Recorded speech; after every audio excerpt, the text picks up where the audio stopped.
Assalamualaikum warahmatullahi ta'ala wabarakatuh. Welcome back for another episode ng Youth and Din Talk. Ito po si Brother Mustafa. Waalaikumsalam warahmatullahi wabarakatuh. At ito nga pala si Brother Abdul Majid. Inshallah kami po ang inyong magiging moderators for this episode. So ang topic po natin ngayon ay about sa perspective on the Muslim youth adopting non-Islamic actions. So Brother Majid, ano po ang masasabi mo sa ating topic ngayon? Actually, it's a very relevant and timely yung topic natin ngayon. It's because it talks about dun sa mga kasama natin, and even siguro minsan nasasama tayo sa mga Muslim na ginagaya or ina-adapt natin yung mga iba't ibang actions or gawain ng mga non-Muslim. So definitely it will be a very interesting topic ngayong gabi. Yes, tama yun. And since we are now living in a digital world, no? So minsan parang gusto rin natin makisama sa mga trending, at the same time makiblend in sa ating mga kaibigan, which is against sa Islamic rulings. So inshallah, hindi ko na ito papababain. Baka may gusto kang i-announce, Brother Majid. So yun, alhamdulillah. Inshallah, itong topic natin yun, as I said a while ago, na it will be a interesting talaga kasi malalaman talaga natin kung paano nga ba natin siguro gamitin yung ibang action or ibang ginagawa ng mga kasama nating non-Muslim. And as a Muslim, what are the do's and don'ts na dapat natin gawin? At inshallah, alhamdulillah, before tayo magsimula, I would like to inform each and everyone sa nanonood ngayon na like and share kung saan man kayo nanonood ngayon, and also i-mention na rin yung mga friends nyo and mga other youth na alam nyong kailangan nilang makinig sa ganitong ginagawa natin, Tabs. And inshallah, please stay tuned with us until the end kasi meron po kaming announcement pagkatapos ng ating programa, inshallah. So Brother Majid, shall we start? Inshallah. So to begin with, ipapakilala ko muna. Hello, assalamualaikum, mashallah. Yan? Yan ba si yung ate ni Parang hindi, pamangkin ko. Pamangkin mo. Subhanallah. Hindi ko alam kung yan mo yung nakikita ko dati sa bahay niyo nung pumunta ko dyan. Mashallah. So yun, alhamdulillah. To begin with, ipapakilala ko muna yung lecture natin ngayong gabi. He finished his nakapagtapos sa Al-Ma'arif. Yung 3 years, usually itong 3 years, ito yung dating program ng Al-Ma'arif na kumbaga dinadagdag sa mga taong medyo masabi natin na matatalino talaga. And he's the top 2 ng batch nila, mashallah. And also, he finished his bachelor of degree at International Islamic University in Malaysia, taking up Bachelor of Human Sciences Political Sciences from 2016 to 2019. And if I'm not mistaken, ay nagmamasteral ata siya ngayon, kung hindi po nagkakamali. So, please help me welcome our lecturer, none other than Al-Akshaykh Saiful Islam Sumangkang Dayak. Falyatafaddal fadilatuhul mashkura ya Shaykh. Assalamualaikum warahmatullahi wabarakatuh. Waalaikumsalam warahmatullahi wabarakatuh. Bismillahirrahmanirrahim. Before I begin my muqaddimah introduction sa kumbaga yung paano sa khutbah, every speak, nais ko munang pasalamatan yung mga organizer, mga ikhwan natin sa mga iba't ibang organization, youth organization sa pagsasagawa ng mga ganitong program. Alhamdulillah, nasa episode 13 na sila, and hindi lang ito yung program nila. May iba pa sila mga online program, Islamic program na inshallah makakabuti and makakakuha tayo ng benefits. So sana na open or na-introduce pa sa akin itong program nila kasi kagabi na mashallah na kumbaga tinignan ko ng mabilisan yung mga previous episodes na mashallah masyadong maganda yung mga topic and kapupulutan talaga ng aral. And yung sa pagbibigay din, pag-provide nila ng program, pag nila is nagawa is mashallah competitive. Kumbaga may pagmamalaki natin na mashallah sila yung mga youth Muslims, sila yung mga future leaders inshallah. And sa mga nakikinig ngayon sa live kasama natin sa Facebook, assalamualaikum sa inyong lahat. Sana nasa mabuti kayong kalagayan and um, um,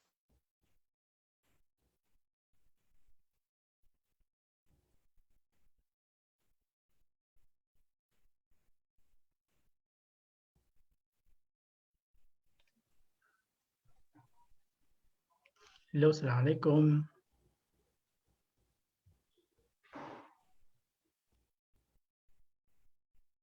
Mukhang ano po ata, nagkaroon po ata ng internet connection problem yung ating lecturer. So siguro while waiting for him na lang tap, since may problema dun sa sa ating Shaikh, ay maybe we could proceed sa ibang questions kung umaga pwede tayo mag-usap about sa topics natin ngayon. Tama. Kasi actually, Brother Majid, no, it just so happens na today is September 11. Ngayon ko lang din na-realize na kung sa iba, ito yung tinatawag nilang anniversary ng 9/11. And siguro, kung may mga reflections kayo, based on sa personal experience ninyo, kung paano kayo nakipag encounter sa ating mga non-Muslim brothers and sisters. So ano yung mga gusto niyong i-share na experiences na maaaring makakuha tayo ng aral? So yun, mashallah. Actually, this is the second time na mangyari itong coincidence talaga. Kumbaga yung plano talaga ng Allah Subhanahu wa Ta'ala. The first one is yung di ba, yung Father's Day, kung yung nagkakamali. Na kumbaga yung topic natin is about magulang din, then saktong in that day, Father's Day din. And ngayon, pinag-usapan natin about dun sa mga non-Muslim, kung paano natin, as a Muslim, ano yung dapat natin gawin dun sa mga paggaya, kumbaga sa mga actions sa mga non-Muslim. So, mashallah, taps. So, inshallah, mag-start tayo sa ating mga panelists kung baka may gusto silang i-share. Unahin ko si Brother Jelani. Mashallah. Assalamualaikum. Waalaikumsalam warahmatullah. Sige Jelani, after mo makabigay ng na opinion about dun sa sinabi namin kanina, I will proceed doon sa lecture natin, sa proper lecture natin, inshallah. Okay. I mean, doon sa nabanggit ni Kuya Mustafa, actually, hindi ako masyadong, hindi ko pa masyadong alam yun. Kaya hindi pa ako masyadong open about doon sa... So, alhamdulillah, siguro yun nga, kumaga parang kay Brother Jelani, parang hindi ko siya binibigyan ng ng attention kasi busy ata sa mga ibang gawain for ibada, mashallah. So, to proceed, mag-proceed na po tayo, inshallah. Okay na po ata yung connection ng ating lecture, inshallah. Inshallah. Assalamualaikum, sorry po. Ayun, alhamdulillah. Inshallah, parang nasa gilid na kasi ako ng kali ngayon. Pero inshallah, mas malakas na yung net niyo. Inshallah. Okay, bismillah. Proceed. Bismillahirrahmanirrahim. Nag-continuous po ba yung live or parang nag-back to zero po tayo? Hindi po, naka-continue po siya. Sige po. So, nalaman din pala na-record. Nalaman nila sa kasama natin sa live. Pero inshallah, part po ng struggle natin kumbaga and new normal na pero dapat ma-overcome din natin. So inshallah po tulad po nung nangyari siguro po ay humingi po ng paumanin kung may mga ilang minutes or seconds na mawawala po tayo sa ere kasi umulan din po ngayon and alhamdulillah medyo mahina na. And inshallah for the sake of knowledge na para din sa gusto ng Allah Subhanahu wa Ta'ala is ma-continue natin yung talakayan natin ngayong gabi inshallah. So hindi na po natin papatagalin. Ahlan wa sahlan sa inyong lahat. Welcome sa this program na kinandak ng mga ating kapatid sa iba't ibang Muslim youth organization na nakabase dyan sa Manila. Pero nonetheless, we are one po. So next slide po. About po sa topic natin na perspective on the Muslim youth adopting non-Islamic actions. Nung first na malaman ko po itong topic is ang unang pumasok sa isip ko is yung about sa yung tashabbuh, yung sinasabi sa Arabic na at-tashabbuh bil kufar, yung paggaya sa mga kufar, mga non-Muslims.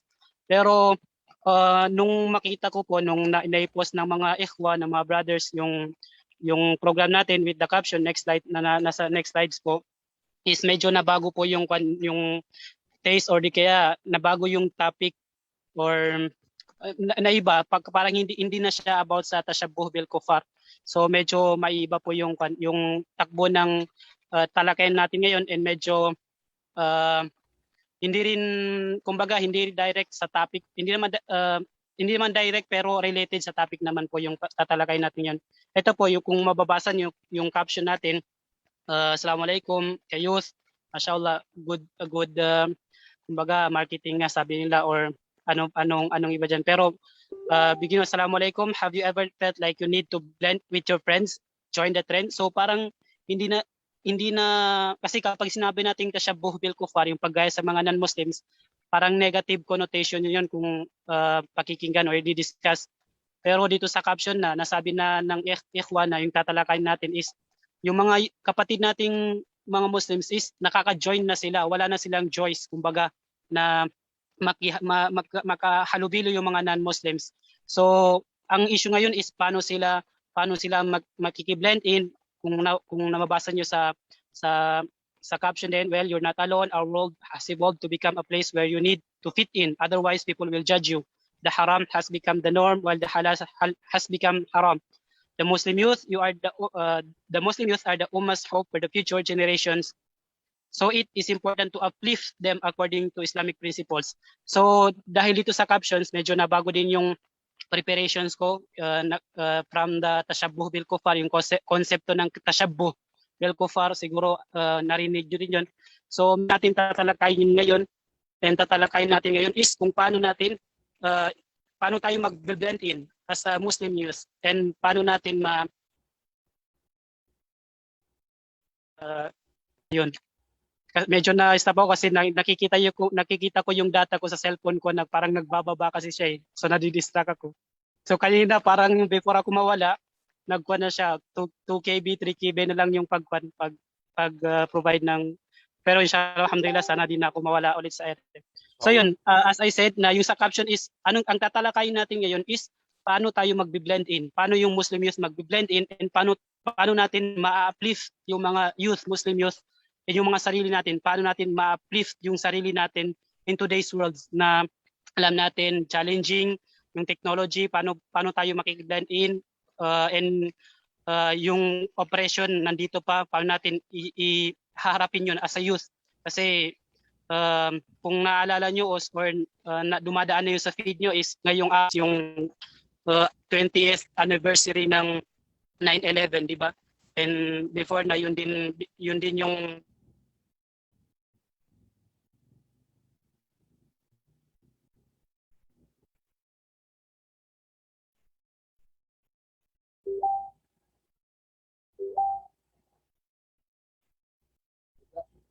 Mashallah.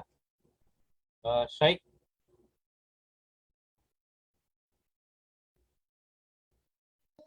Mukhang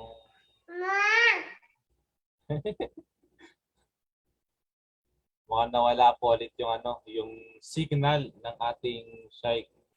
So, yun nga. Taps. Mashallah, parang napakaganda ng sasabihin ni Sheikh kanina, pero na-cliffhanger na naman tayo. Actually, yung sa sinabi ni Sheikh regarding sa topic is napakaganda na ginawang approachable sa atin to ng ating Sheikh, dahil yung gusto natin may parating is na-connect ni Sheikh sa ating mga kabataan, which is yun din yung gusto nating point na may parating na ngayon is sobrang nakaka-pressure mabuhay sa generation natin ngayon, dahil kapag ayaw natin sumama sa mga kaklase natin na pumunta sa mga diskohan or whatsoever, ay parang tayo pa yung nagmumukhang KJ or walang pakisama. And inshallah sa ating episode na to ay matalakay natin yung mga ganun na sitwasyon. Yun nga, totoo yung sinabi mo, Brother Taps, kasi even me, nung undergrad pa talaga ako, marami akong kaklase talaga, close friend na non-Muslim. And minsan sinasabi talaga nila, even though hindi seryoso yung pagkasabi, kumbaga nagjo-joke sila in in joke way, yung sinasabi lang, napaka-KG mo naman, ano lang tayo, pumunta lang tayo dyan eh, magsasayaw lang tayo, ganyan-ganyan. So parang sabi ko naman, ang akin lang talaga, ayokong, baka mamaya in the end, magsisi ako sa pagsama sa inyo. So much better na, uwi na lang ako, di may gagawin pa ako, mga ganyan-ganyan. So, mashallah. And actually, Majid, no, sobrang nakakalungkot din na based on real experience, real life experience. Minsan talaga may mga kaibigan tayo, tabiya, na mismong mga Muslim, pero sila pa yung gumagawa ng mga kasalanan or sumasama sa ating mga sa mga gawain ng mga hindi mga Muslim. And actually, na-experience ko noon na one time, we were in a restaurant. Tapos, one of my friend, he was a Maranao actually. And then, it just so happens na parang ayaw niya kumain ng baboy daw kasi bawal sa amin. Pero biglang nakita ko, uminom siya ng alak. So parang ang hirap i-explain sa ating mga friends na non-Muslims na bawal sa amin kasi sasabihin nila, bakit si uminom naman, di ba? So sobrang napaka-challenging talaga ng panahon natin ngayon. Tama. So alhamdulillah, mukhang andito na ulit yung lecture natin. Proceed na tayo. Okay po. Ayun. Bismillah. So yun po, 1 minute, 2 minutes po na interval. So next slides po. Bali, ang magiging flow po ng discussion natin is nasa 3 parts po siya, and inshallah bibilisan natin yung pag-discuss kasi may mga question and answer din mamaya, and para ma-cover up yung mga intervals na pawalawan natin sa ere. Pero first na part ang pag-uusapan natin is yung mga rights, yung mga karapatan ng mga non-Muslims. Kailangan natin itong malaman. Second is yung prophetic traditions o yung mga yung mga ginagawa ng Propeta Muhammad sallallahu alaihi wasallam with non-Muslims. Kasi siya yung pinaka-best na role model natin. Gagayahin natin siya kung paano niya pinakisamahan yung mga non-Muslims sa mga time nila. And lastly, about dun sa topic natin na yung Muslims adopting non-Islamic actions. So ito po yung 3 parts ng ating talakayan ngayon, inshallah. First sa mga rights or karapatan ng mga non-Muslims is yung haqq hifdhul karama al-insaniyah, yung right to preserve human dignity. Yung mga non-Muslims dapat nating tandaan palagi kasama sa mga rights nila, karapatan nila sa atin bilang Muslims, and sila bilang non-Muslims is yung tao din sila.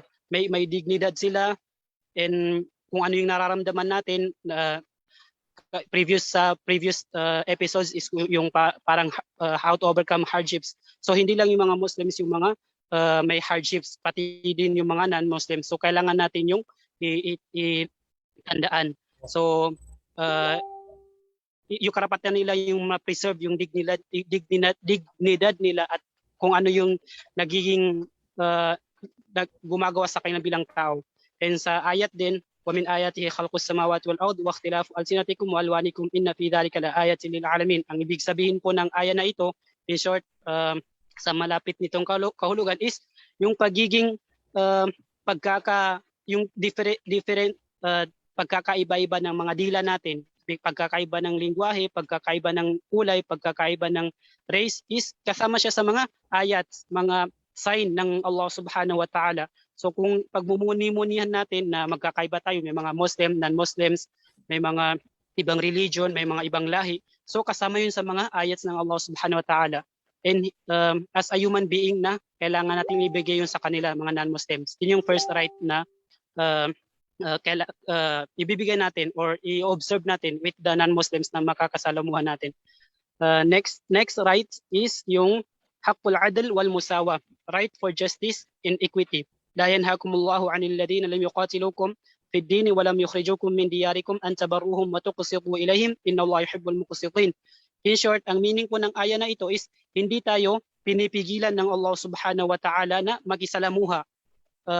Hindi tayo pinipigilan ng Allah subhanahu wa ta'ala na makiblend in sa silang mga non-Muslims.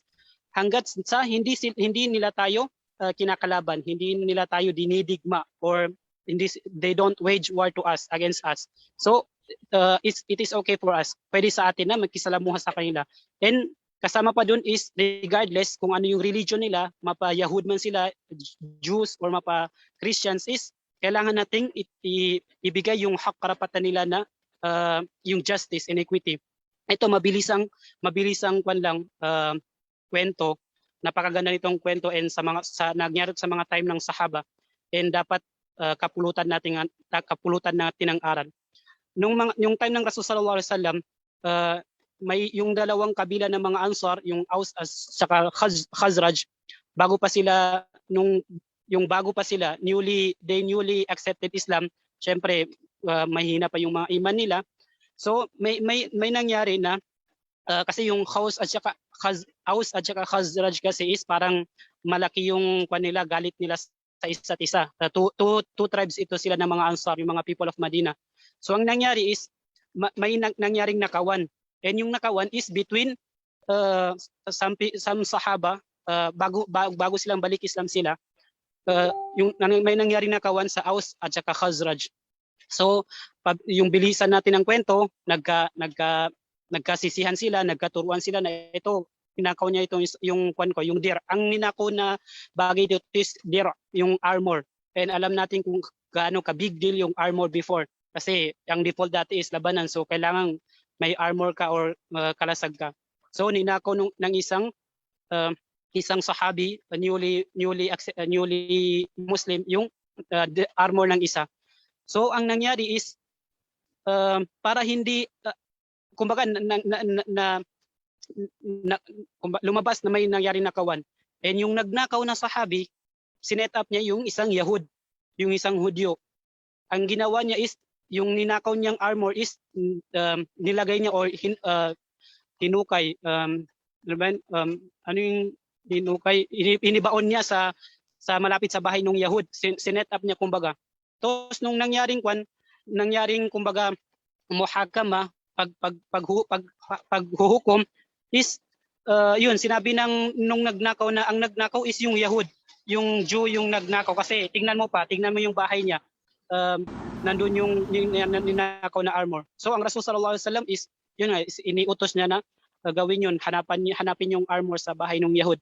And yun nga, nangyari yun na nahanapan nga yung Yahud na siya, yung armor is nasa pag-aari niya or nasa bahay niya. So anong sa Islam kasi al-bayyina, kumbaga yung proof is napakalaking ebidensya yun. So yun, napakalaking ebidensya nga na yung ninakaw na armor is nasa bahay ng Yahud. So ang Rasul sallallahu alaihi wasallam is syempre yun yung default sa Islam na sinabing yung Yahud nga yung nagnakaw. As I remember yung story na to, ang naalala ko is ang isang aya lang yung naibabang Quran. Pero hindi lang pala isang aya yung naibaba, kundi ito sa Suratun Nisa. And yung pinaka-last na aya is ilam ukhti, Allah subhanahu wa ta'ala, وَمَنْ يَكْسِبْ خَطِيئَةً أَوْ إِثْمًا ثُمَّ يَرْمِ بِهِ بَرِيئًا فَقَدِ احْتَمَلَ بُهْتَانًا وَإِثْمًا مُبِينًا. Ilam ukhti. Yun. Bumaba yung aya na kung sino man yung gumawa ng kasalanan, tapos yung kasalanan na yun is binato niya or isinisi niya sa iba, na gumawa siya ng napakalaking kasalanan. And yung dito sa story na to is yung sinisi is yung Yahud, non-Muslims. So wag nating gagawin na porket non-Muslims yung nakakasalamuhan natin is pwede natin silang dayain or di kaya hindi natin yung justice, hindi natin i-uphold yung justice. So yun, kailangan nating maibigay sa kanila yung karapatan na justice kahit non-Muslim sila. So pakatandaan natin po yun. Yung justice and equity, kailangan natin ibigay sa kanilang karapatan ng adil. Next, sunod na rights nila is yung haqqul himaya wal aman, yung right, yung karapatan nila for security and peace. Kailangan natin silang maprotektahan at kailangan nilang kapayapaan. And kung nare-recall ninyo, naalala ninyo, yung nangyari yung Marawi siege, alam natin lahat na may isang Muslims na pinotektahan yung mga non-Muslims. So karapatan nila yun. Hindi lang fadal, kung hindi lang mabuting gawa yung ginawa nung na yun, yung brother natin ngayon, kasi karapatan ng mga non-Muslims na magbigyan sila ng security sa kapayapaan. Yan po ay kabilang sa mga rights. Next po. Syukran. Al-haq min ismati dima'ihim wa aradihim wa amwalihim. Yung right, karapatan ng mga non-Muslim sa atin na maprotektahan yung mga yung dugo nila, yung sarili, yung dignidad nila, yung honor nila, and yung money, yung pera nila. Wala taqtulun nafsa allati harramallahu illa bil haqq dhalikum wasaqakum bihi la'allakum ta'qilun. And wag nyong in short, wag kayong pumatay na walang dahilan, enough na dahilan. And kumbaga sabihin mo lang na non-Muslim tapos papatayin mo na sila. Hindi po 'yun. Karapatan ng mga non-Muslim sa atin na maprotektahan din yung mga honor nila, dignidad nila, yung mga sarili nila, at saka yung mga kayamanan nila. Next sa mga rights, karapatan ng mga non-Muslim sa atin is yung al-haq fil amal wa tijara, yung karapatan nila sa workplace and sa trabaho at saka sa pagninegosyo. Ito sabi ng sabi ng Rasulullah sallallahu alaihi wasallam, hadis po ito siya. Sabi ng Rasulullah sallallahu alaihi wasallam, rahimahullahu rajulan samhan idza ba'a wa idza ishtara wa idza iqtada. Minahal ng Allah subhanahu wa ta'ala yung sinumang tao, yung sinumang lalaki na samhan. Ibig sabihin ng samhan is madali. Kumbaga, napakadali sa kanyang yung mga gawa.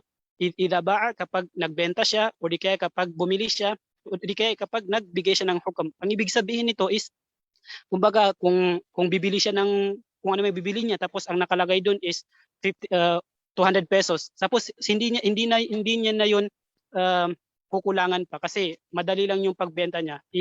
Madali lang sa kanya. Ganun din yung kapag sa yung negosyante ka, kapag nagbebenta ka, kumbaga hindi kaya nang bumibili yung gusto niyang bilhin sa iyo. So kapag binaba mo yung presyo sa kanya or binigay mo sa kanya na ang Allah subhanahu wa ta'ala is mamahalin yung tao na yung gumagawa na yun.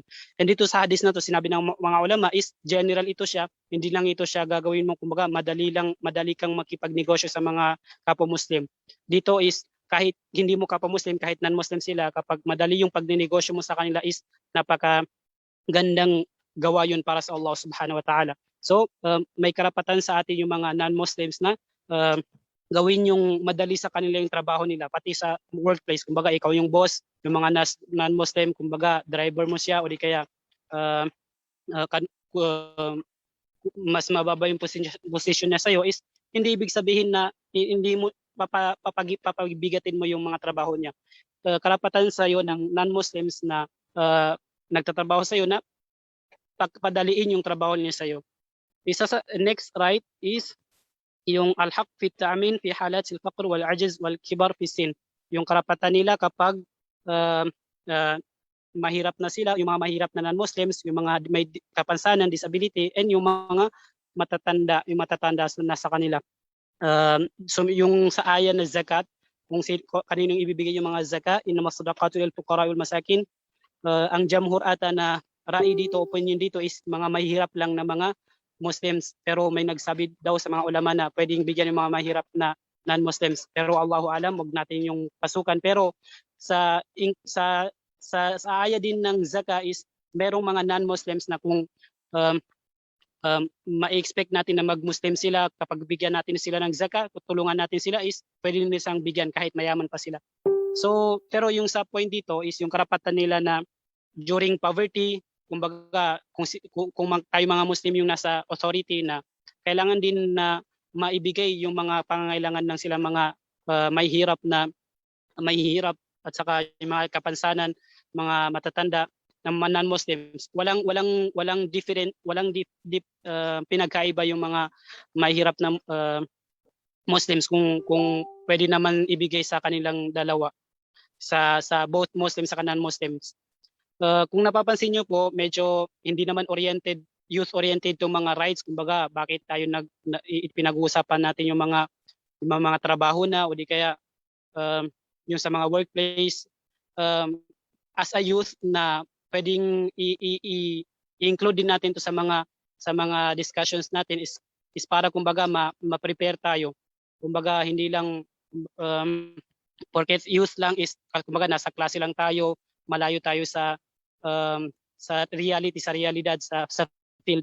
And mapapansin nyo rin sa mga next pa na slides natin is medyo hindi siya youth nakadirekta na mga topic or discussions, pero as a youth na dapat pinapalawak na rin natin yung isipan natin, and pinapalawak natin yung mga tinatakal natin ng knowledge.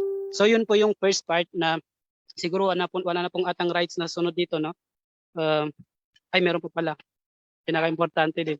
Yung al-hukuk al-aqdiyya wal al-fikriyya, yung intellectual and theological rights, yung karapatan ng mga non-Muslims na nakakasalamuhan natin na uh, maging free yung mind nila.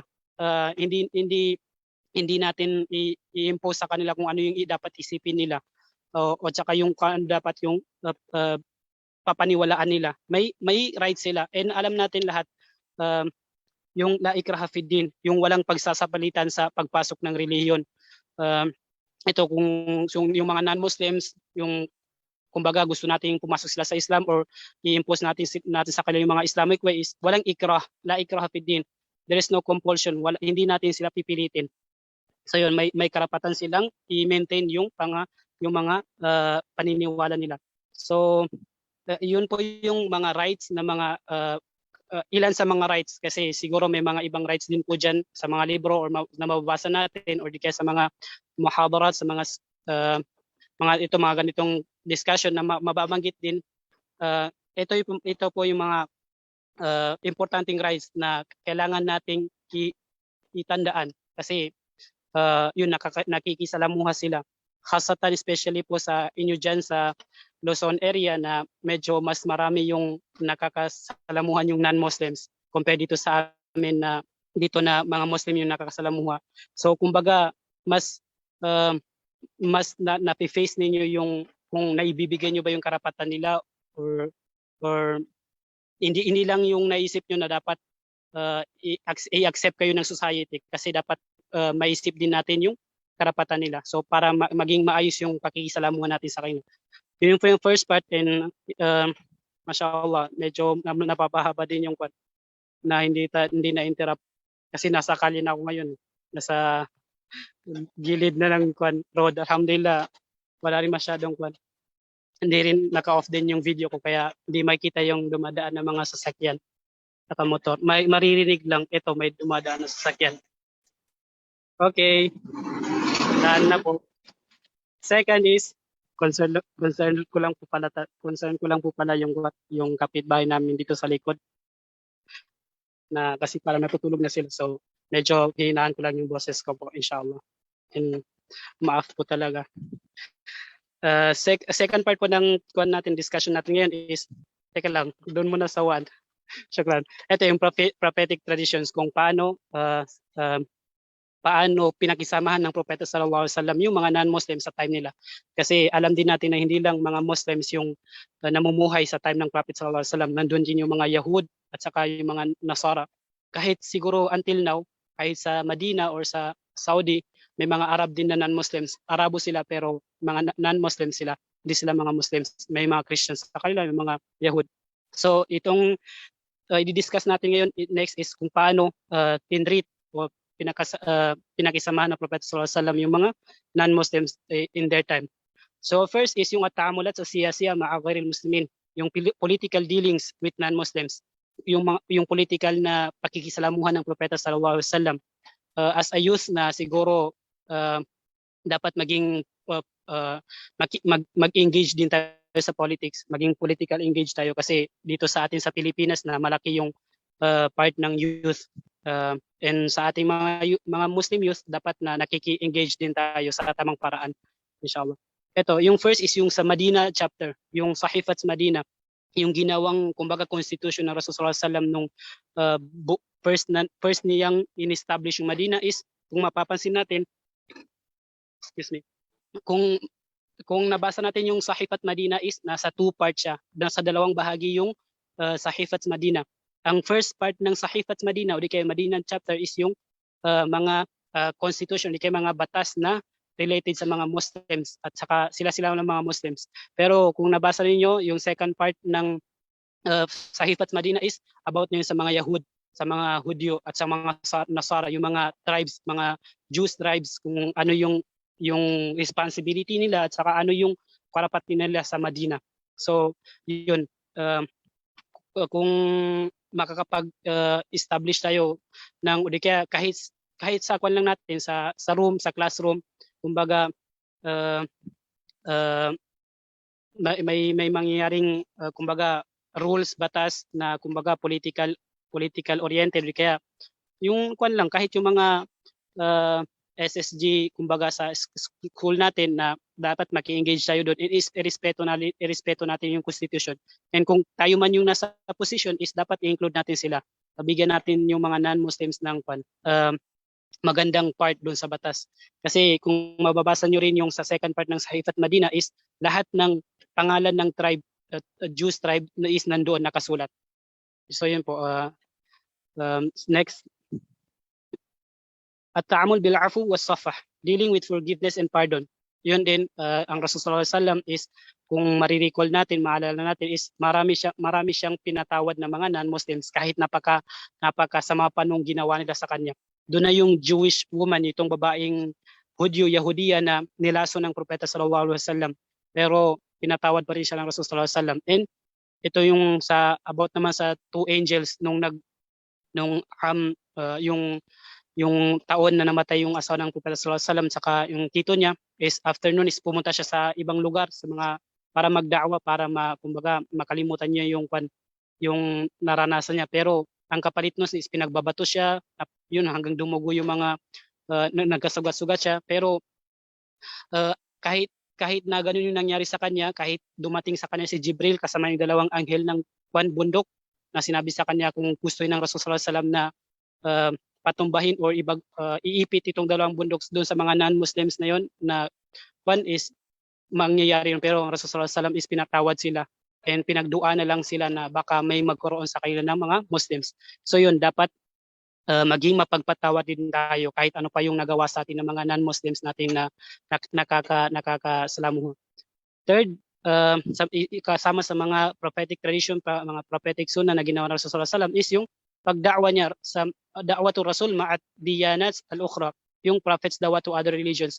So syempre, huwag natin kalimutan yung obligation natin na kahit isang aya lang, kahit one verse, one hadith lang yung may parating natin, hindi kaya makita nila sa ating action kung ano yung Islam na dapat ikwan din yun, i-remember natin, pakatandaan natin yung dapat magda'wa rin tayo sa mga kasama nating non-Muslims. Next, yung ta'amul Rasul ma Rasul wa zu'ama, yung prophets dealing with leaders and ambassadors. Yung kung paano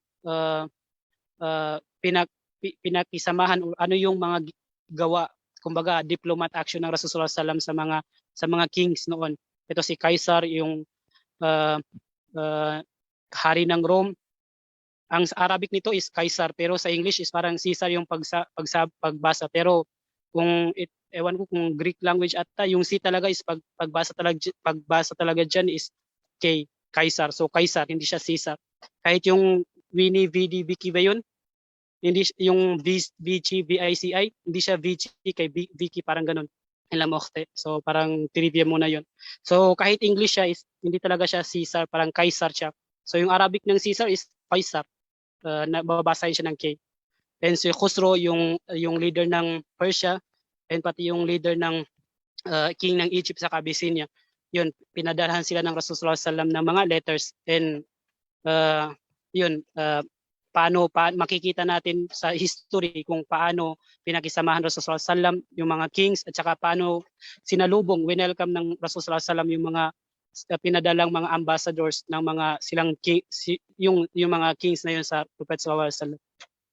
Next, kasama sa mga dealings o kaya gawa ng Rasulullah sallallahu alaihi wasallam, next is ta'amul Rasul bil bir ma'a ghairil muslimin, yung pangangalaga, yung care ng Rasulullah sallallahu alaihi wasallam sa mga non-Muslims. Ito yung kwento ng Jewish boy, yung parang naging katulong alalay ng Rasulullah sallallahu alaihi wasallam na nung nagkasakit siya is kumbaga parang binisita siya ng Rasulullah sallallahu alaihi wasallam hanggang sa nag-Islam yung batang Hudyo na yon, dahil din sa kautusan ng order din ng tatay ng bata. So yun, inaalagaan yung mga non-Muslim, kahit mga non-Muslims, kung may mga anak yung mga kasamahan natin, is alagaan natin sila. Pakita natin sa kanila yung pag-aaruga ng isang Muslim and ay base sa katuruan ng Islam. Next, ito, at-ta'amul Rasul iktisadiyan wa ijtimaiyan wa ilmiyan, economic, social, and intellectual dealings of the Prophet sallallahu alaihi wasallam. So, ang Rasul sallallahu alaihi wasallam is nakipagkalakaran din, negosyo din sa mga non-Muslims. Yung may may hadith nga nila Mukhte na kahit nung namatay yung Rasul sallallahu alaihi wasallam is may naiwan siyang nakasangla na armor sa isang Hudyo. So kahit mga sa atin ngayon is kahit may mga non-Muslim pa diyan, yung mga nag-online seller o di kaya kung sino may nagtitinda ngayon, na kahit non-Muslim sila na makipag transactions tayo sa kanila in halal way. And para makita din natin sa kanila na yun, maganda yung pagkikipagkalakaran ng mga Muslim, pati rin yung mga social, makipaghalubilo tayo sa kanila, yung intellectual, yung ilmi, makipag-discuss tayo sa kanila about sa knowledge. Ay kahit anumang knowledge yan, science, math, o di kaya medicine, engineering, kahit ano wag nating pigilan yung mga sarili natin na makisalamuha. So yun po yung first saka second part ng ating discussion na yung sa topic natin ngayon. Yung na dapat nating tandaan is first is yung mga rights, mga karapatan ng mga non-Muslim sa atin. Second is kung paano ba pinakisama ng Rasul sallallahu alaihi wasallam yung mga non-Muslims. Medyo hindi natin na highlight, na explain or di kaya nakapagbigay ng example yung mga kung paano nagbigay yung Rasul sallallahu alaihi wasallam ng paano niya pinakisamahan yung mga non-Muslims, pero mababasa natin yan sa history and kasi dahil din sa time natin. Ang third part po ng discussion natin ngayon is yung sa topic na main topic na yung Muslim youth adopting non-Islamic actions. Naka-red po siya kasi masakit din sa mata siya kasi red. Kasi yun din kasi kagabi kasi nung nag-scroll ako, nag-search ako kung paano ba yung mga Muslim youth na nag-a-adapt sa non-Islamic actions, ano ba yung perspective ng Islam dito. And wala akong nahanap, siguro hindi dahil sa wala talagang ginawa or parang kasi kahit personally napagtanto ko, na-realize ko na hindi kasi dapat na yung mga Muslim is nagka-copy o di kaya ginagaya yung mga non-Muslims actions. Yung Islam, hindi, I don't, we don't let ourselves copy them. Saka hindi rin dapat na yung mga kasama natin is hayaan natin silang gayahin yung mga non-Muslims. Siguro mamaya sa question discussion may mga ma-mention tayo na non-Muslim acts kasi wala rin pumasok sa isip ko na non-Muslim acts na ginagaya ng mga Muslims. Ang mga pumasok lang is yung mga bagay na mga bid'ah, ganun. Pero kapag yung sa topic talaga natin is parang yung sa Islam, hindi Inlam Ukhti, if I'm not mistaken, kung hindi ko may represent yung Islam, is yung Islam talaga sa hindi niya i-allow yung mga Muslim youth na mag-copy sa mga non-Muslims. So siguro kaya wala tayong mahanap na discussion or perspective. So kung ganun na walang hindi natin i-allow yung mga sarili natin na copy yung mga non-Muslim acts, anong gagawin natin? Ang gagawin natin is ito, maging proud tayo as a Muslim. Maging proud tayo na yung Islam, yung religion natin, na yung Islam is kompleto siya. And lahat ng kailangan natin sa Islam is na-provide na ng Allah subhanahu wa ta'ala sa atin. Hindi na natin kailangan mag-copy. So itong mga next slides na babanggitin natin is ito yung mga dahilan. Ito na yung nasa caption ng post na sabi natin na to uplift Muslim youth. Ma-encourage natin yung Muslim youth na maki-blend in, hindi lang basta maki-blend in kasi para madala rin nila yung raya, yung flag ng Islam.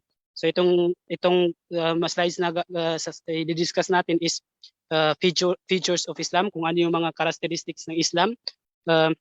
Wait muna, doon muna sa slides. Last slide, syukran. And second is protection, kung ano yung mga protection na ibinibigay sa atin ng Islam. And last is yung Islam's completeness. So third part po din po yung three parts din po yung mga next slides na i-discuss natin. Next. Ito po yung features of Islam na nasa Arabic. Ito yung khasaisul Islam. As a Muslim youth, itong topic na to is dapat na magkaroon to ng isang independent discussion. Kumbaga kahit isang araw, di kaya siguro mga isang semester, di kaya basta mahaba yung dapat na discussion dito. Pero as introduction lang, para lang ma-uplift yung mga sarili natin, ma-remind natin ulit yung mga sarili natin na as a Muslim youth, yung relihiyon nating Islam is ito, pinopossess niya itong mga features na to, na yung itong mga features na to, itong mga katangian na to is wala sa ibang relihiyon, nasa Islam lang. So first is yung Rabbaniyatul Masdar, divine origin. Ang Islam is galing siya sa Allah Subhanahu wa Ta'ala, galing siya sa Creator, galing siya sa mismong gumawa sa at lumikha sa atin. So alam ng Allah Subhanahu wa Ta'ala kung ano yung nilikha niya, and alam niya yung pangangailangan natin. So itong Islam na provided na sa atin kung ano man yung pangangailangan natin. Hindi na natin kailangan kopyahin kung ano man yung mga non-Muslim, ano man yung ginagawa ng mga non-Muslim, ano man yung mga teachings sa religion ng mga non-Muslims. Yun yung first feature ng Islam. Second is annahu yubayyin bidayat al-insan wa nihayatahu. Ang Islam natin as a Muslim youth ay meron tayong relihiyon na pinapaliwanag sa atin kung ano yung simula natin, kung ano yung pinagmulan natin, at saka ano yung patutunguhan natin, ano yung destination natin, and ano yung between, kung ano yung nasa gitna nung journey na yon from beginning to start, and bakit tayo nilikha, bakit tayo dito sa mundo. Nasa Islam yun. As a Muslim youth na dapat i-remind natin yung sarili natin na every time, every day na kumbaga nabubuhay tayo is alam natin yung purpose natin dito sa buhay, sa mundo. Unlike sa maraming mga, kung napapansin lang natin na marami sa mga tao na di nila alam yung purpose nila, bakit sila nilikha. So yun, ang Islam binigay sa atin kung in-explain sa atin yung beginning natin, saka kung ano yung destination natin, and what's in between, and bakit tayo nilikha ng Allah Subhanahu wa Ta'ala. Third feature of Islam is annahu dinul fitra. Din siya na nature na siya. Kumbaga yung Islam is nakadikit na siya sa nature. Kung ano man yung normal na bagay is nandun yung Islam. May mga nangyayari kasi ngayon mga bagay na hindi sa nature ng tao. So wala dun yung Islam. Hindi yun kumbaga hindi pinadali sa ng Islam kung paano natin yun makuha. Fourth is al-Islam aqidatun wa sharia. Ang Islam ay aqida, it is a belief wa sharia, and mga actions. Hindi lang siya kumbaga teachings, may mga sharia din, mga shara'i, may mga itong mga shara'i yung sala, yung mga actions. Kasi sa ibang religion is kumbaga aqida lang sila, belief lang sila. Yung mga tulad ng mga yung mga Buddhist o di kaya ibang religion na kumbaga na ang religion ng nila is about lang sa kumbaga paano nila maabot o di kaya paano nila mai-is about sa mind, kumbaga walang actions. Hindi natin sila makikita sa field. Next is annahu ya'tani bil awatif al-insaniyah. Ang Islam din is binibigyan niya ng importansya yung awatif al-insaniyah, yung mga emotion ng tao. So kung ano man yung pangangailangan natin emotionally is binibigay yun sa atin ng Islam. Ito is parang nira-rundown lang natin, mabilisan lang discussion kasi as I said before na dapat magkaroon tayo ng discussion dito, may bigay sa mga Muslim youth, may remind sila ulit sa kung ano yung characteristic ng Islam. And next characteristics features of Islam is yung dinu adl. Ang Islam ay just, din siya ng kumbaga just adl, justice. Tulad nung sa pag halimbawa sa paghahati ng inheritance, yun kahit na sa unang tingin is kumbaga bakit dalawa yung share ng lalaki tapos isa sa babae, pero kung titignan natin ng malaliman is kumbaga yun justice pala yung dapat talaga bigyan ng dalawang share yung lalaki kasi siya yung in default siya yung mas nangangailangan ng pera, and yung babae is yun basta yun yung yung justice, may doon, may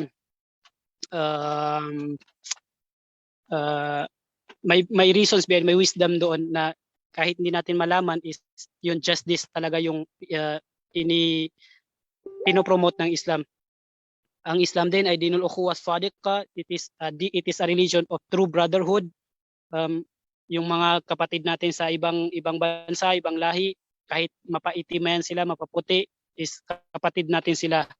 Kahit anumang race nila, o anuman yung status nila sa buhay, yun magkakapatid tayo sa Islam. Ang Islam din ay dinul ilm wal akhlaq.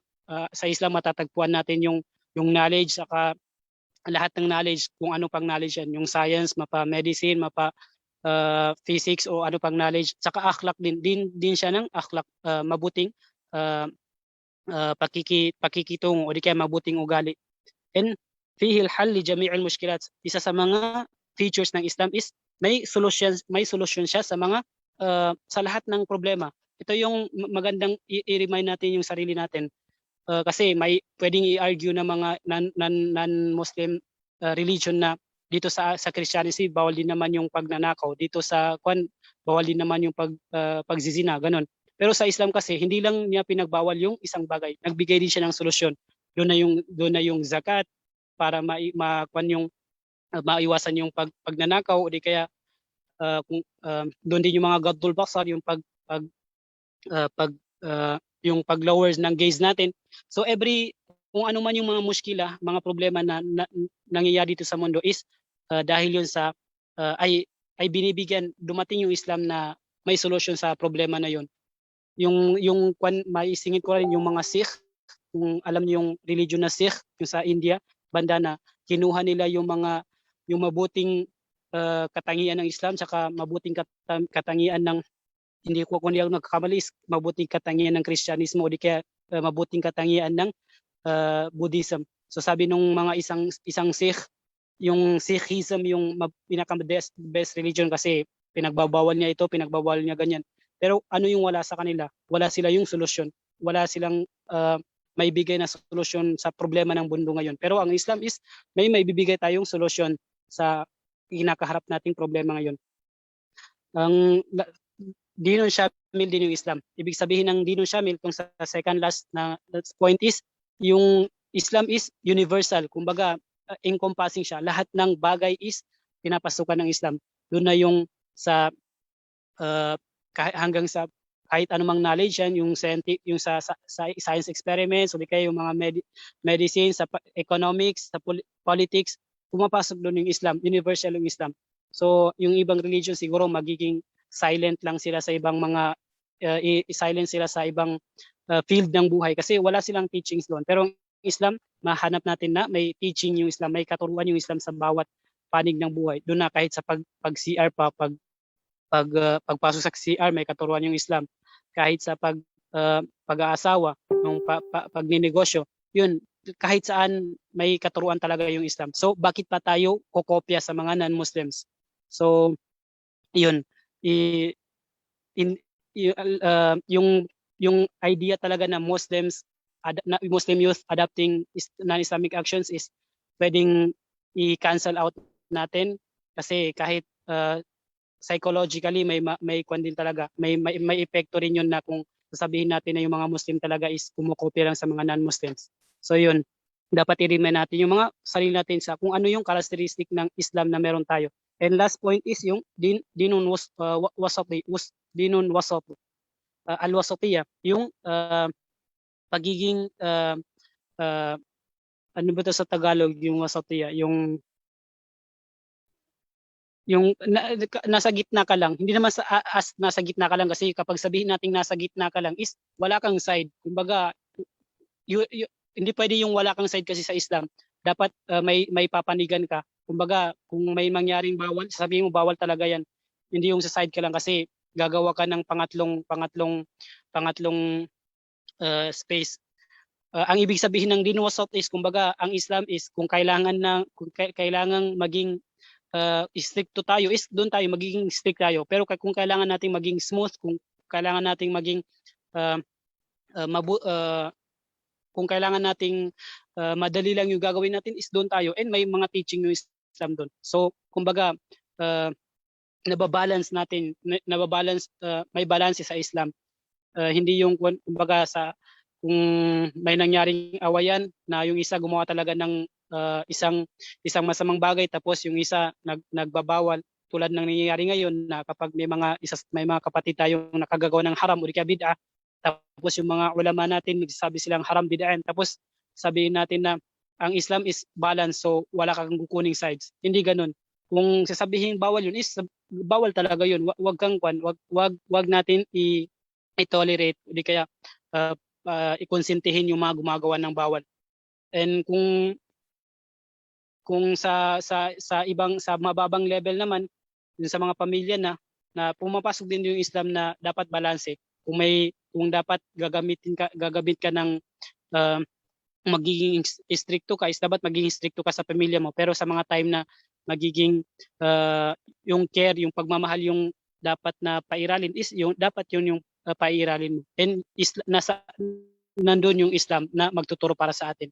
So yun yung first na i-remind natin ulit sa mga sarili natin na dapat na hindi na natin dapat i-kopyahin yung kung ano man yung mga nasa possession ng mga non-Muslim, kasi yung Islam is kompleto na siya. And like I said before, ulitin ko na dapat magkaroon tayo ng discussion ulit dito para ma-remember natin yung mga sarili natin na yung Islam is complete. May mga characteristics siya na wala sa ibang religion. Next slide. Yung sa Islam naman is may protection tayo dito. Siyempre doon yung Allah subhanahu wa ta'ala na nagproprotekta sa atin. Itong tatlong story na to na nakikita nyo, yung the story of Maryam, peace be upon him, yung nanay ni Propeta Isa alayhi salatu wasalam, is yung nangyari sa kanya na nung nagkaanak siya, nung dinala niya nung naipanganak na niya si Propeta Isa, and nung dinala niya yung sanggol sa kanyang pamilya, and yung mga tao is nagtaka sila, bakit ka magkakaanak, isa kang birhen, isa kang virgin. So yun, kasi ang nangyari is si Maryam, nangako, kasi yung saum dati is ang form niya, ang mukha ng pag-saum dati is isa sa mga form ng pag-saum dati is hindi siya magsasalita. So yun, hindi siya magsasalita for the sake of Allah subhanahu wa ta'ala. So yun, nung tinanong siya ng mga tao is hindi siya makasagot. Pero dahil sa paniniwala niya, dahil nagsasaum siya, may ginagawa siyang ibada para sa Allah subhanahu wa ta'ala, is yung Allah subhanahu wa ta'ala yung nagpasalita kay Propeta Isa. Siya yung sumagot sa mga tao. And yung sa story naman ni Propeta Musa alayhi salatu wasalam, nung na-corner na sila, nung hinahabol na sila ng mga tao ni Fir'aun, and yung sa harapan nila Propeta Musa at saka yung mga nasyon niya is yung dagat, sinabi sa kanya ng Allah subhanahu wa ta'ala na ihampas niya lang yung tungkod niya sa dagat, at yun, nabiyak na yung dagat, and alam na natin yung istorya. And yung si Propeta Ibrahim naman, nung tinapon siya sa apoy na naglalagablab, pero nung dumating siya doon is maging malamig saka payapa yung apoy. Ang point dito sa tatlong istorya na to, and sa ibang istorya pa na makikita natin sa Quran at saka sa mga hadith, is silang tatlo is ginawa nila yung kung ano yung makakapagpasaya sa Allah subhanahu wa ta'ala. Ginawa nila yung pagsamba sa Allah subhanahu wa ta'ala, and Allah subhanahu wa ta'ala did the rest. Siya na yung gumawa sa kung ano man yung kailangan. Kumbaga, sabi nga nila mga kapatid nating Christian Pilipino na nasa Diyos ang awa, nasa tao ang gawa. Kumbaga, gagawin lang natin kung ano yung makakaya natin, Allah subhanahu wa ta'ala na yung gagawa sa iba. So yun, kung i-apply natin to ngayon sa Muslim youth sa atin, na kung makikiblend in man tayo, na kung ano yung ipinag-utos sa atin ng Allah subhanahu wa ta'ala, is gawin na natin yun. Kasi inshallah, yung Allah subhanahu wa ta'ala na yung magprotekta sa atin. Kumbaga, kung naghihijab ka, is maghihijab ka na, kasi yung Allah subhanahu wa ta'ala is gagawa siya ng yung imposibleng, akala nating imposible is magiging posible pala. Yun na yung nakita natin sa story na to, na imposibleng magsasalita yung bata, imposibleng mabiyak yung dagat sa isang hampas lang, tapos imposibleng maging malamig sa kapayapa yung apoy. Yun na yung mga imposible na nakita natin na naging posible dahil ginawa siya ng Allah subhanahu wa ta'ala. And bakit niya yun ginawa? Kasi tulong niya sa mga sila na ginagawa nila yung kung ano yung kautusan. So yun, as I said, gawin natin yung panghawakan natin yung Islam, itaas natin yung mga noo natin na tayo Muslim, tinuturuan tayo ng Islam na gawin ito bilang pagsamba, and Allah subhanahu wa ta'ala will do the rest inshallah. Next, as a protection din is yung ngayon is bakit pa natin gagayahin yung mga non-Muslims. Isa ito sa mga reason. Next po, dun sa next slides. Ito po. Syukran. bakit pa natin gagayahin yung mga non-Muslims? Bakit pa natin ipipilit yung mga sarili natin? Halimbawa, bakit tayo mag aalis ng hijab para lang maka-blend in? Ngayon, alhamdulillah, before pa meron na tayong PD 1083, yung Presidential Decree, Code of Muslim Personal Laws, yun, may batas na nagpro-protect sa kung ano man yung paniniwala natin sa na related sa persons and family relations at iba pa. Mabuting basahin din natin yun as a Muslim youth para maging aware tayo. And alhamdulillah ngayon, nung na-establish yung BARM, meron na, nagkakandak na sila ngayon ng bagong version ng PD 1083, mas pinalawak na siya na version. So mai-realize pa natin, mas magagawa pa natin yung Islamic teachings kung ano yung pinag-uutos sa atin. And yung Republic Act number 11439, yung Islamic Banking Law. Meron tayong dito sa Pilipinas, alhamdulillah, na masusunod yung pagtatransaction natin in halal way. So yun, bakit pa natin gagayahin yung iba? And alhamdulillah, mayroon din tayong halal authority dito sa Islam, sa Pilipinas. And maisingit ko lang din yung about sa halal industry ngayon. Kahit sa European countries, sa Western countries, maraming mga non-Muslims na ginugusto yung halal standard sa banking.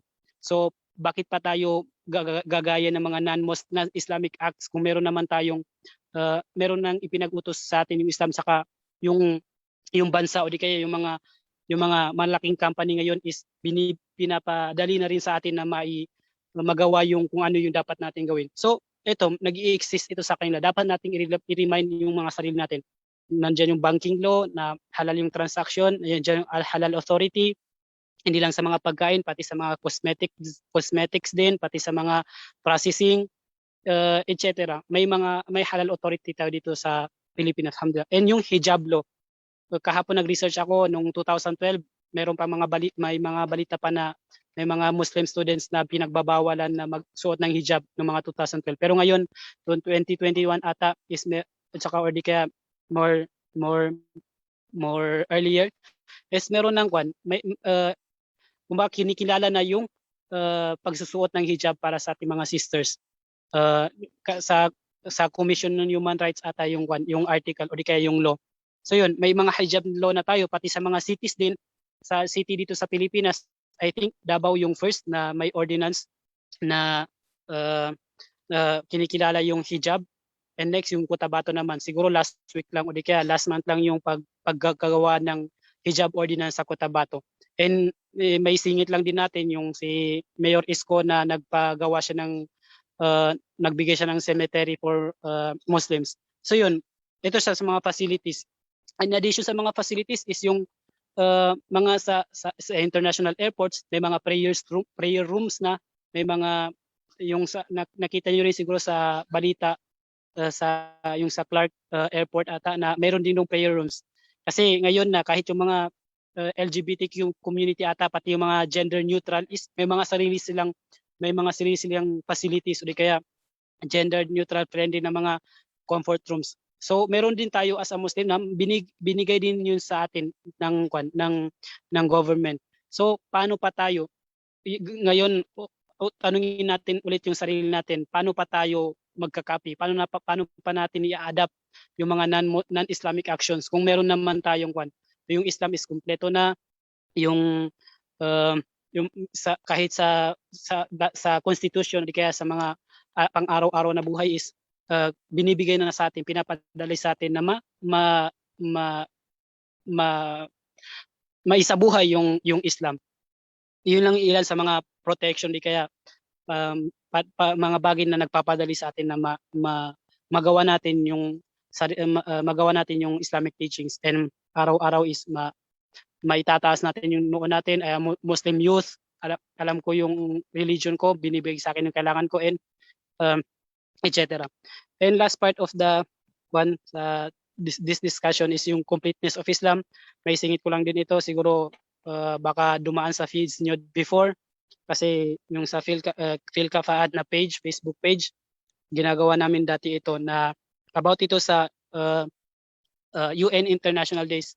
Kasi kung napapansin natin sa mga ibang araw, may mga ganito, International Day of Human Spaceflight, International Day of Happiness, kaya International Day of Forest Day, mga ganyan-ganyan. Kung bisitahin nyo yung website ng UN, United Nations, is meron na, nakalista na sa kanila, meron na silang calendar of events na every day is hindi naman every day, pero halos every month na may mga nakatakdang mga araw na sineselebrate nila yung mga ganito ganyan.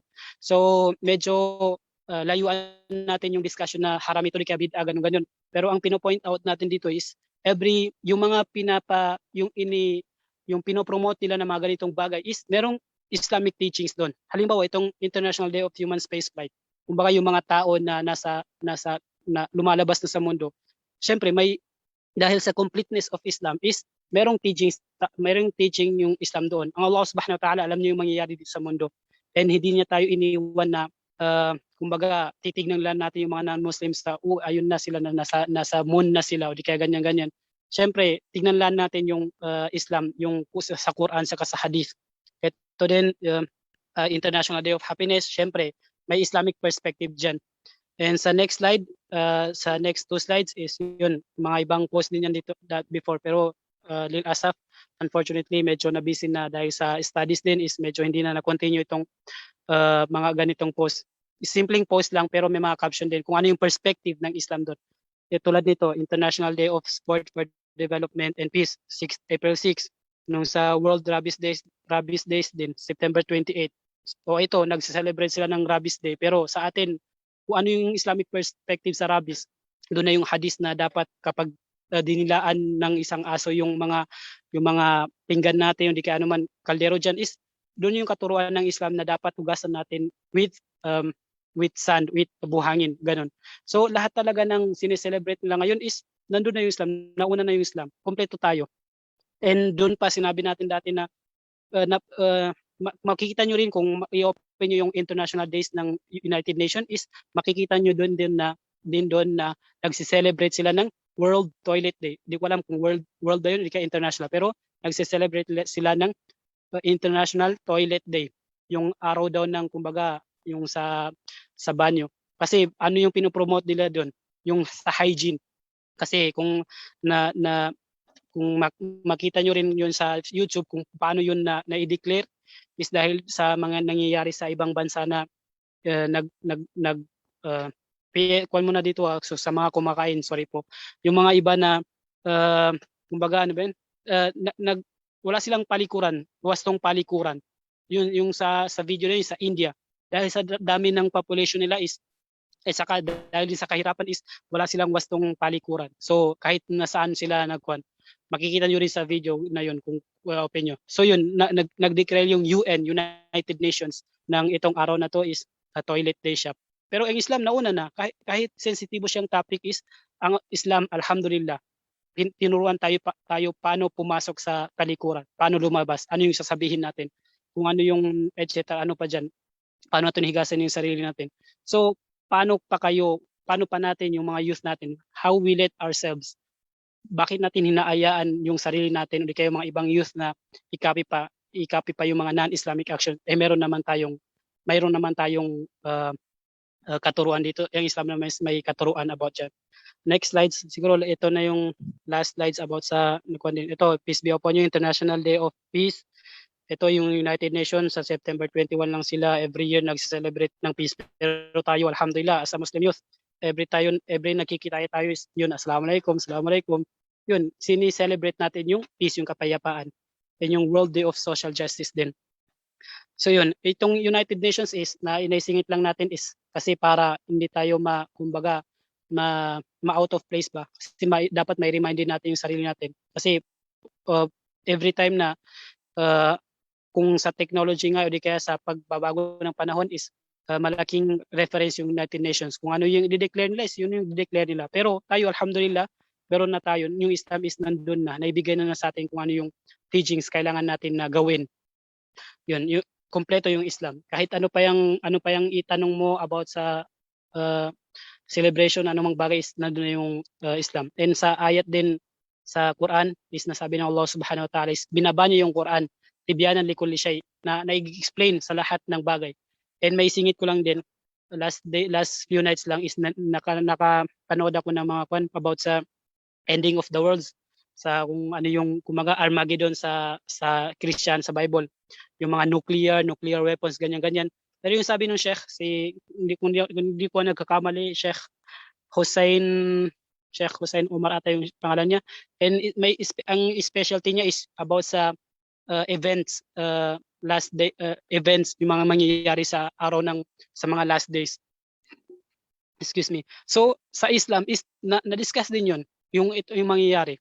Yung kung basahin nyo lang yung mga nuclear weapons, nandun yan, makikita natin yan sa Quran. Yung sa Suratul Rahman, sa Suratul Rahman, yung sa aya na bangit sa aya na hindi ko alam, shuwadhun min nar. Basta ang word is shuwadhun min nar, saka may nuhas doon na in-interpret o di kaya tinapsin nung sheikh na yun na expert sa yung eschatologist, ang tawag sa field na nagsistudy sa mga last event is yung eschatology, hindi ako kamali. So yun, nandun yung Islam kahit sa Yawmul Qiyamah na o di kaya yung mga events na yung nakikita natin sa movies, mga nuclear wars, is nandun yung Islam. And kung makita niyo yung video na yun, is meron din doon kung sino talaga yung papanigan ng Allah subhanahu wa ta'ala, kung sino yung mananalo so between Christianity and ganyan. Tapos in terms of science pa, yung sa cosmology, astrology, mga ganyan, is yung mga black hole, mga kwan ngayon, is sa Quran is may mga ibang interpretation din na yung black hole is na mention sa Quran. Hindi man directly pero na mention siya. Yun, makuan ko lang kasi personally nakikibasa rin ako sa mga ganyang articles, sa mga science, ganyan. Yung mga tawag lang nerd. Pero ang point natin dito is kompleto yung Islam. I think last slide. Dito na ito. It's in a nutshell conclusion. Yun, as a Muslim youth, yung sa topic natin yun, as I said before, parang hindi siya medyo direkta sa title, pero related siya, and ang dapat nating ma-remind sa atin. Firstly is yung rights, karapatan ng mga non-Muslim sa atin is dapat nating isa-isip. Kasi hindi lang yung bastang as a Muslim is hihingin natin sila na irespeto nila tayo, di kaya iwag nila tayong i-oppress kasi ganyan Muslim tayo. So habang inisip natin yun, is isipin din natin yung ano yung karapatan nila sa atin. Kasi maitatanong din to sa atin Yawmal Qiyamah, kung naibigay ba natin yung karapatan nila non-Muslim sa atin habang nakikiblend in tayo sa kanila. Second, yung prophetic dealings, yung mga sunna ng Propeta sallallahu alaihi wasallam, kung paano niya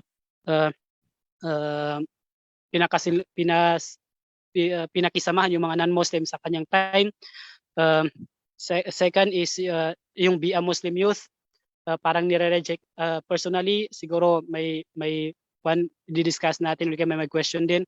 Pero personally, and kung sino yung mga psychology students na yung mga kahit yung mga mass comm students din na yung mga wording talaga, kung sasabihin mo, kung i-erase mo yung argument na Muslim youth adopting non-Muslim actions is kumbaga parang ginagawa mo talaga yung fact o di kaya katotohanan. So i-reject natin yung mga ganitong idea. Maging Muslim tayo na hindi kailangan kumopya sa ibang sa non-Muslims. Be a Muslim youth. Paano? Ito, may mga features of Islam. Yung Islam is may mga characteristics siya na dapat nating i-remind yung sarili natin. And sa Islam is may protection tayo. Ang Allah subhanahu wa ta'ala na yung pinaka-first, saka pinaka-powerful na mag-protect sa atin. Yung mga imposibleng bagay is magiging posible. So, yun. And lastly, yung bakit ko parang nasabi kong itago natin sa ginawa para maging danon. Pero dapat pakatandaan natin palagi na yung Islam is kompleto. Hindi natin siya kailangan kailangan pagkumopya. Dapat lang natin bumalik o di kaya tignan, i-open yung Quran, yung hadith, tanungin natin yung mga kasama natin na mga estudyante sa Sharia kung ano yung Islamic perspective dito. Hindi natin kailangan kumopya. So, yun, ang gusto personally, yung perspective na gusto nating ipahiwatig ngayon is di kailangang kumopya o di kaya Muslim youth doesn't need to adapt o di ka copy non-Muslim or non-Islamic actions kasi Islam is complete. Muslim youth is dapat silang makisalamuha kung kahit saan man lugar sila na alam nila yung Islam na kompleto and perfect. Yun lang po. I rest my case. I rest my case and syukran po and yung yun. Astagfirullah. Yan po. Syukran po sa pakikinig and pagsama ngayong gabi. Pero parang may question and answer pa. Ops. Ay, pa-delete na.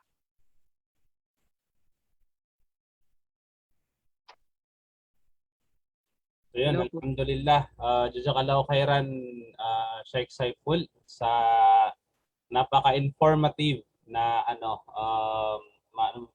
napaka-informative na discussion about yung sinabi mo. It is indeed na kumaga hindi kami nagkamali sa pag-invite sa'yo kasi ang dami mong shinare na kumaga related sa topic na binigay namin sa inyo at saka one click na nag-gets mo talaga yung minimin namin dun sa sa topic. Tabs.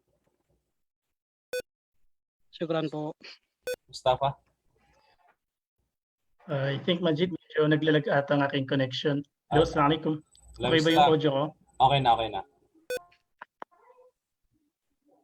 Okay na. Narinig. Okay na. Oo. So inshallah, I think since may natitira pang oras is i-grab natin yung opportunity na mag-entertain ng questions. So, for the first question, kumaga bilis-bilisan natin inshallah kung ano yung mga kaya ng oras natin, ay may mili ako dito ng question. Ito, saan nagkakaroon ng pagkukulang kung bakit mas sinasabuhay ng mga kabataan ang mga non-Islamic actions kaysa sa mga pamamaraan o mga teachings sa Islam? So parang ang minimin dito sa sasagot one of our panelists ay kumaga bakit yung karamihang mga Muslim ay kumaga ginagawa pa rin, kumaga mas gusto nilang ginagawa yung mga gawain ng mga non-Muslim compare sa teaching sa Islam. Ako Omar, usap. Mashallah, alhamdulillah. Muna sa lahat, ako ay bumabati sa inyong lahat ng magandang gabi at assalamualaikum warahmatullahi wabarakatuh.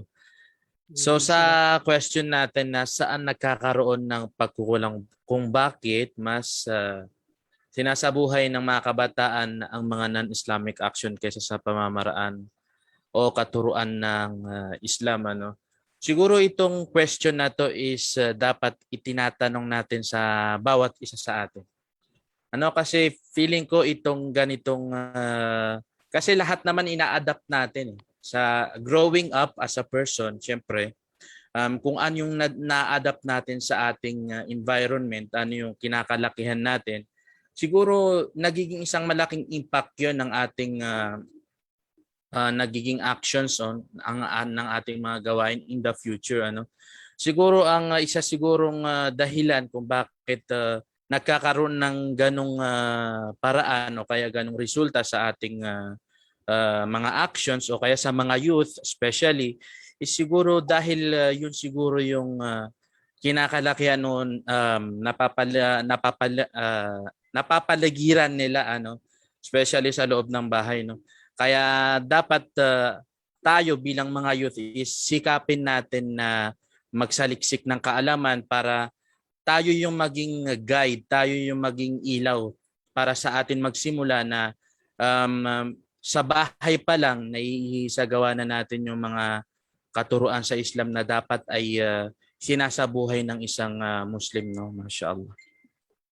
Mashallah, alhamdulillah. Yun nga, isa rin yun sa napagandang reasons and sagot sa ating from the kasama natin sa Tambayang Okay. So ngayon, inshallah, sasagutin niya ng ating guest lecturer. Ako Saiful, about sa question. Baka pwede makapagbigay kayo. Yun nga, sabi nga rin ni Amir Omar, mashallah, na-highlight niya yung realidad nga na karamihan sa youth ngayon is yung sa environment talaga na kinalakihan nila is yun medyo na yung masisisi natin yung environment, pero ibalik natin yung tanong sa sarili natin, like Mir Omar din sinabi niya na everyone should ask,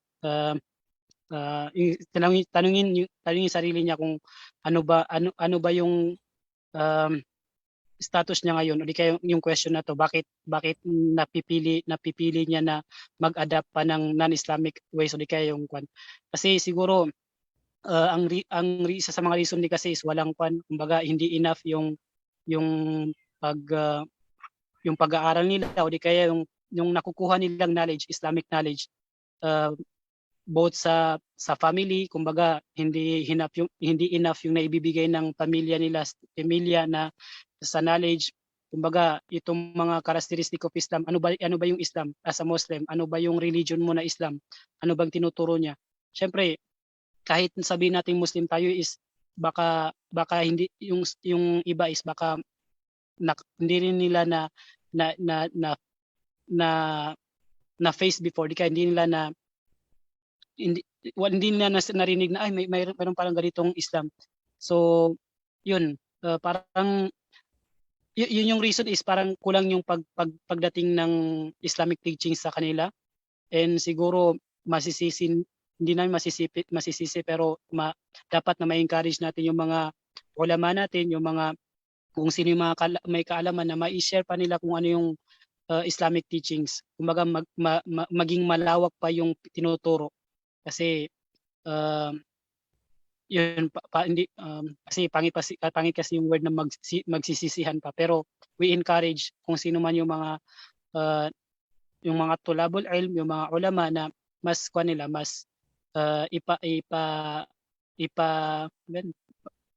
ipalaganap pa nila yung katuruan ng Islam. And yung sinabi ko kanina na dapat magkaroon sa mga youth, may magandang topic is yung malaman yung characteristic ng Islam. Kasi para hindi na tayo makapaghanap pa sa iba is dapat hanapin na natin, o di kaya tuklasin na natin kung ano yung meron tayo dito sa Islam. Kasi may share ko lang din, mabilisan lang kasi parang maubusan tayo ng oras.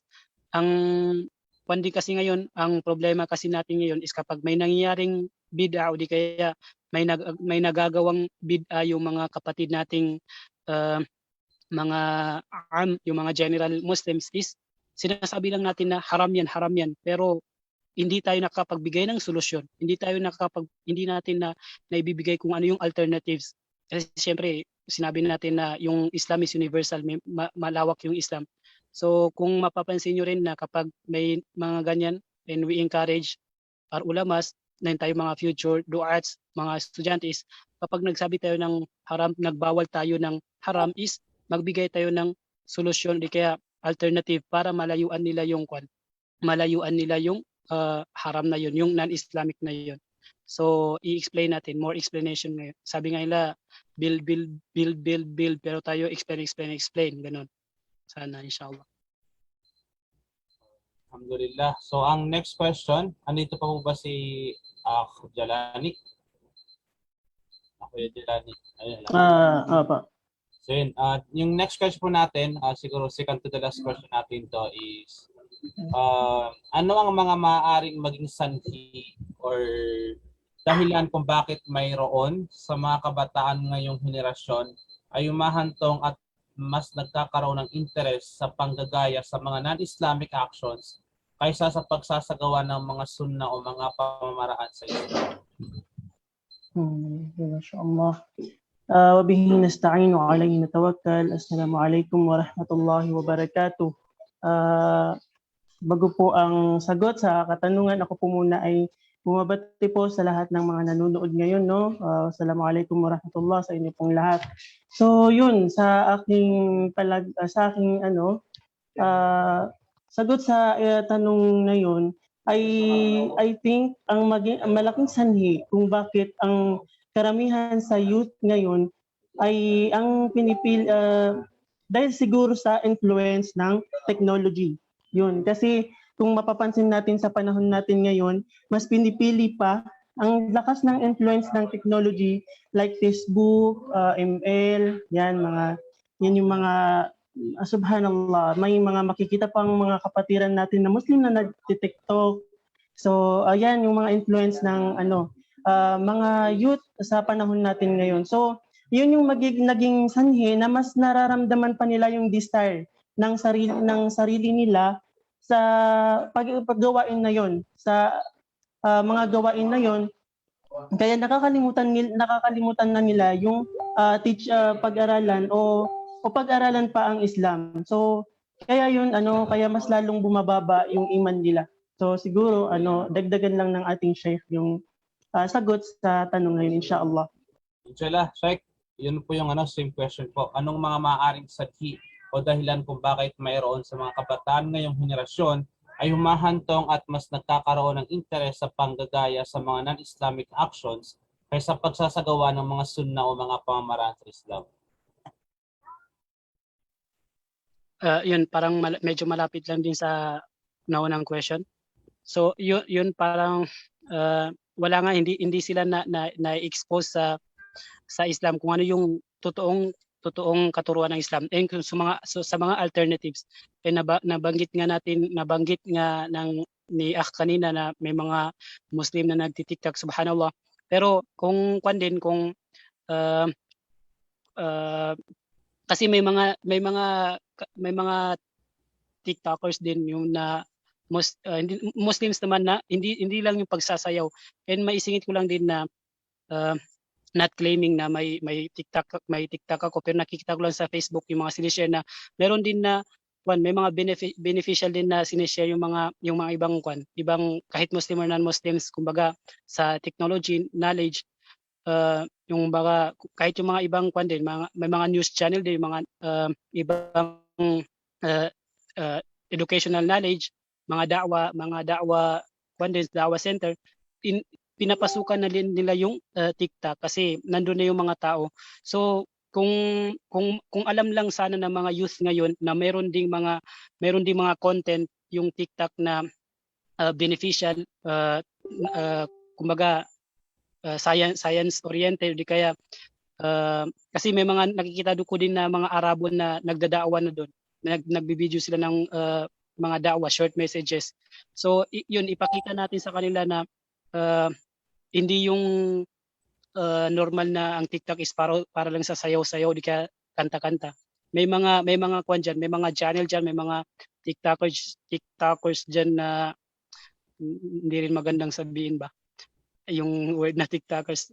Yun nga, meron din, pero sa yung mga meron nang naka-download na sa cellphone na is mag-follow sila ng mga content na beneficial, hindi yung mga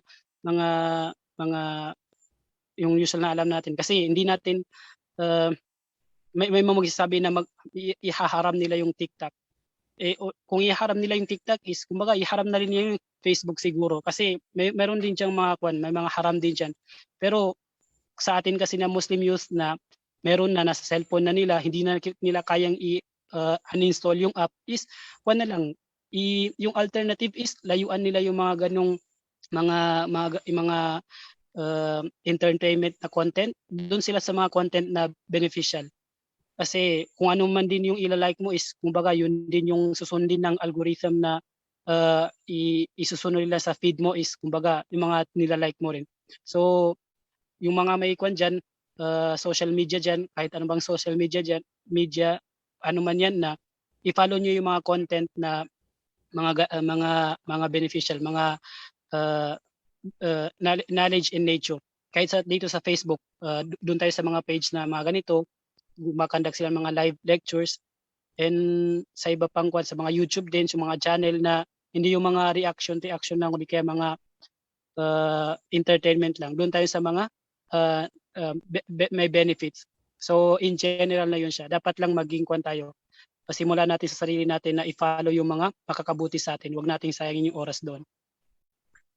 Yun, alhamdulillah. For the last question ay for the three of you, sa dalawang panelists natin at saka sa lecture natin, what is your final advice to the Muslim youth and to our Ummah Islamiyah? Mauna muna tayo kay Akh Jalali. Yun, so alhamdulillah. Final advice po sa aking sarili po, at saka sa inyo po nawa na aming mga kapatid lalo na po sa ating mga kapatiran na mga kabataan, no? So, mashallah, sa tingin ko kasi ang mas nagiging, magbanggit lang ako ng mas pinakamalaking cause ng pagiging kung bakit nila na-adapt. So, not just bakit nila na-adapt yung ganitong situation.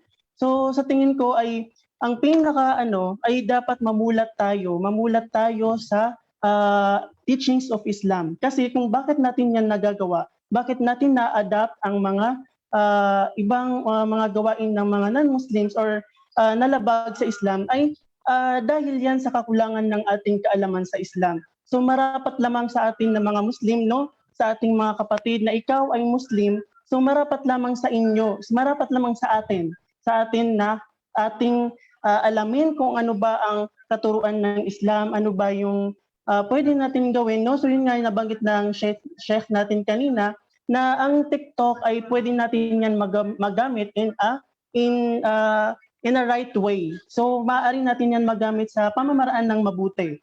So yan, so wag natin sayangin ang ating oras kasi yung nga sa mga nabanggit pa na mga unang episodes dito ay al-mautu bagta. Yung kamatayan ay sa encouragement lang to sa aking sarili at sa inyo na al-mautu bagta, ang kamatayan ay bigla lamang yan darating sa atin. So papaano bilang isang Muslim, ikaw na Muslim na kapatid ko na mga outsider na baka mamaya biglang bukas hindi natin alam ang mangyayari na ikaw ay hindi matapat, na ikaw ay hindi pure Muslim. So dapat alam natin yung kahantungan natin. So yun lamang po, sana po ay may napulot tayo na kaalaman. Inshallah, ilahuna, alhamdulillah, assalamualaikum warahmatullahi wabarakatuh. Inshallah, proceed tayo kay Musab. Alhamdulillah, payo sa sa aking sarili at sa lahat. Siyempre, alam nyo mga kapatid sa pananampalatayang Islam, napakaganda po ng Islam. Katulad nga po ng sabi ni Sheikh Saiful Islam kanina, no, ang Islam ay kumpleto sa lahat ng field. Kahit mapa-science man yan, arts, even prophecy, lahat yan ay matatagpuan natin sa Islam, no, dahil ang Islam ay relihiyon na kinumpleto sa atin lahat ni Allah Subhanahu wa Ta'ala, na hindi na natin kailangan pang gumaya sa ibang relihiyon, no, dahil lahat ng gagawin natin sa mundo ay binigyan na ng Islam ng medium, o kaya binigyan na ng Islam ng rules and regulation kung paano natin isasagawa o paano tayo mabubuhay sa mundong ito, no? Na siguro nagkukunan lang tayo sa pagsasaliksik ng kaalaman kung paano natin isasagawa yung mga bagay na ito upang makaiwas tayo sa paggaya sa ibang relihiyon, no? Dahil sabi na rin ng Rasulullah sallallahu alaihi wasallam, tatabi'una sunana man qablakum shibran bi shibrin wa dhira'an bi dhira'in hatta law dakhalu hujra dhib taba'tumuhum. Qulna ya Rasulullah al-yahud wa nasara, qala faman. Umaga sabi ng Rasulullah sallallahu alaihi wasallam ay susundan ninyo kung sino man yung mga nauna sa inyo. Sabi niya ng inches by inches, sinukat-sukat pa ng Rasulullah. Umaga example niya yun, hatta law dakhalu hujra dib, kahit pa man sila ay pumasok sa kuweba ng ng isang lizard o kaya ng isang dib, ay susundan nyo sila. Sabi ng Rasulullah sallallahu alaihi wasallam, sabi ng mga sahaba, yun po ba ang mga Yahud at ang mga Nasara, yung mga Hudyo at mga Kristiyano? Sabi ng Rasulullah sallallahu alaihi wasallam, sino pa ba? Kumbaga darating yung panahon na talagang may mga tao, meron talagang susunod sa way ng life ng mga Jewish at ng mga Christian. Kaya magpakupkup tayo kay Allah Subhanahu wa Ta'ala. Hilingin natin kay Allah Subhanahu wa Ta'ala na manatili tayo sa kanyang milya, manatili tayo sa relihiyon ni Allah Subhanahu wa Ta'ala, at hindi tayo datnan ng kamatayan na tayo ay hindi mga ganap na Muslim. Yun lamang po at maraming salamat. Assalamualaikum warahmatullahi wabarakatuh. Alhamdulillah, sa ating lecture, any last advice sa young Muslim and sa Ummah Islamiyah? Syukran po. My last advice po para sa Muslim youth na inshallah if yung isang bagay na to is kapag hindi natin siya masanayin yung sarili natin habang bata pa tayo, habang nasa kabataan pa tayo, kapag hindi natin siya hindi natin sanayin yung sarili natin sa isang bagay na to is magdadala natin siya sa paglaki natin. And hindi siya napaka-samang bagay siya. And napaka-importante malaman natin to and may remind natin ulit yung mga sarili natin. And ito yung ar-ridha bil qada wal qadar. Yung pagiging kontento mo sa kung ano yung naitadhana sa iyo. Kasama yun sa 6 articles of faith. Kung mabuti man yun o mabuti man yun o masama. Kasi ngayon itong pagiging kontento sa kung ano man yung itinadhana sa atin ng Allah Subhanahu wa Ta'ala.